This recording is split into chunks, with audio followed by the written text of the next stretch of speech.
Bienvenue sur ma chaîne YouTube consacrée à la santé, nutrition et bien-être. Un mélange d'épices, un terme générique désignant une grande variété de préparations épicées. C'est un mélange de plusieurs épices qui varient selon les régions, les usages, les familles, selon les ingrédients et leurs proportions, ainsi que le temps passé à les torréfier et à les piler. On parlera ainsi du curry de Madras, du curry rouge, du curry vert, du curry doux ou du curry sauvage. Le mot curry vient d'un terme indien curry qui signifie plat mijoté ou ragoût. Ce mélange d'épices aux nombreuses variantes fait beaucoup plus que pimenter les soupes. Il désigne une grande variété de préparations épicées que l'on retrouve principalement dans les cuisines indiennes et pakistanaises en Asie du Sud-Est. Selon sa composition, le curry peut être doux ou bien très épicé. Il est généralement très parfumé et se présente sous forme de poudre et est généralement de couleur jaune ou orange. Les plats obtenus en utilisant ce mélange d'épices portent également le nom curry. La plante curry remplace valablement l'épice du même nom et parfume délicatement certains plats, volaille, riz, poisson. Pour en apprécier la fraîcheur et les arômes, les jeunes feuilles seront cueillies juste avant leur utilisation et ajoutées en fin de cuisson. Les rameaux de curry en forme de bouquet sec parfument généralement l'intérieur et ses vertus médicinales en usage externe et interne sont absolument à connaître. Il existe le curry musulman du Sud, brun à base de noix de cajou ou de cacahuètes, de cannelle et de cardamome qui se déguste avec l'agneau ou du poulet.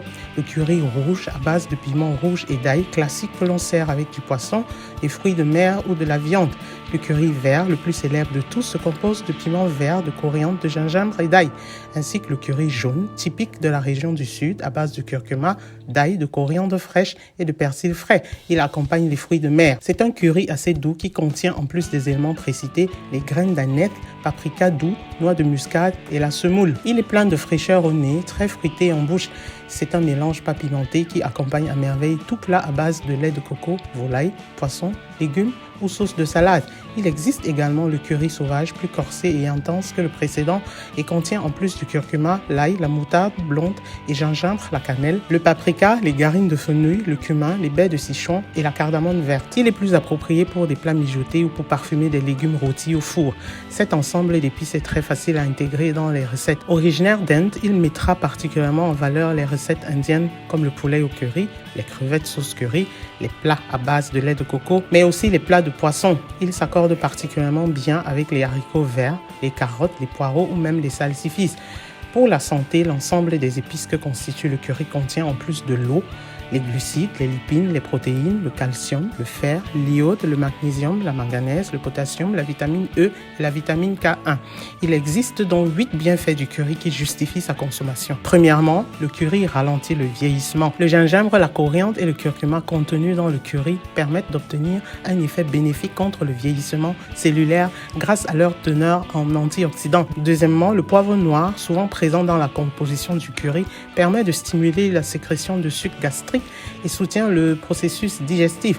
Troisièmement, grâce à la cardamome présente dans la plupart des currys, les spasmes de l'estomac ainsi que les nausées et vomissements diminuent considérablement. Quatrièmement, le magnésium également présent en quantité notable dans le curry renforce le fonctionnement des muscles, des nerfs mais aussi des intestins. Cinquièmement, l'immunité rendue plus solide car les défenses naturelles se verront renforcées grâce au manganèse, du gingembre et de la cardamome. Sixièmement, si votre curry contient du cumin et du poivre, soyez convaincu de sa bonne teneur en potassium car il permettra notamment la transmission de l'influx nerveux dans votre corps et favorisera les contractions des muscles et du cœur. Septièmement, l'action antioxydante du curry se cache dans la vitamine E. Elle va notamment aider à prévenir les maladies cardiovasculaires grâce à son rôle anti-agrégant.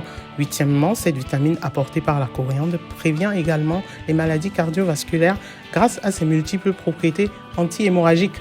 Cependant, le curry a d'autres bienfaits pour notre santé. Utilisée en massage, son huile essentielle soigne les hématomes car elle renferme, grâce à l'italidium qu'elle contient, un principe actif qui apaise en plus des hématomes les brûlures. Du fait des principes actifs qui lui sont reconnus, les fleurs de la plante sont essentiellement utilisées en phytothérapie car regorgeant de monoterpènes et de sesquiterpènes. Par ailleurs, l'acétal de néryle que l'on trouve dans l'huile essentielle du curry est fort apprécié pour ses propriétés antalgiques. Donc, grâce à ses propriétés médicinales, le curry est recommandé en usage externe et interne. Il favorise les cicatrisations, apaise les gélures et gerçures et améliore la circulation sanguine. Sous forme de tisane, cette plante est indiquée pour lutter contre les brûlures d'estomac et autres régurgitations. décongestionnante, le curry apaise les toux et soulage les voies aériennes.